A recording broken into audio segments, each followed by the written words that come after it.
نیوز پری چینل لیدونکو سلام ستړي مشه په موکړې سومې خبرونو ته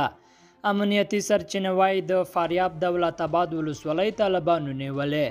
د وی امنیتي سرچینه په وینا د فاریاب دولت آباد ولسوالۍ نن سهار طالبانو نیولې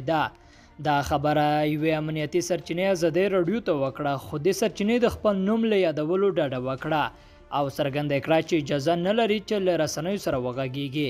د دې سرچینې په وینا د دولت آباد ولسوالۍ له مرکز امنیتي ځواکونه د قراقل په لور شاته شوي دي دولت آباد ولسوالۍ له 3 کلونو راهیسې د دولت مخالف وسلوالو محاصره کړې وه او دې ولسوالۍ ته به دولت د حوالې لارې اکمالات کول د فاریاب چارواکو او شاهین 209 قلو اردو تر اوسه په دې اړه څه نه دي ویلي چاک سیلوان وايي پاکستان سره مو د پوځي اډو په اړه ګټورې خبرې کړې د امریکا د ملي امنیت سلاکار جاک سیلوان ویلي چې امریکا له پاکستان سره په یاد هیواد کې د پوځي اډو جوړولو په اړه ګټورې خبرې اترې کړې دي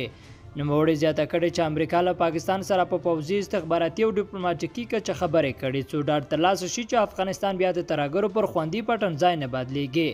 سلیوان په دې اړه ډیر جزئیات نه دی ورکړي خو ټینګار کړی دی چې د مسله به تر هغو پورې پټه پرېږدي څو پورې چې دوی وې هوکړې ته سره نه وي رسېدلي او د پاکستان د بهرنیو چارو وزیر شاه محمود قریشي ویلي چې په سیمه کې د پوځي اډو لټون د امریکا یوه غوښتنه ده خو دوی خپلو ګټو ته ګوري نوموړي له جنیو سره په مرکه کې زیاته کړې د وړاندې تر دې هم ویلي چې پاکستان له امریکا سره د پوځي اډو کوم نوی تړون نه دی کړی او نه هم دوی داسې اراده لري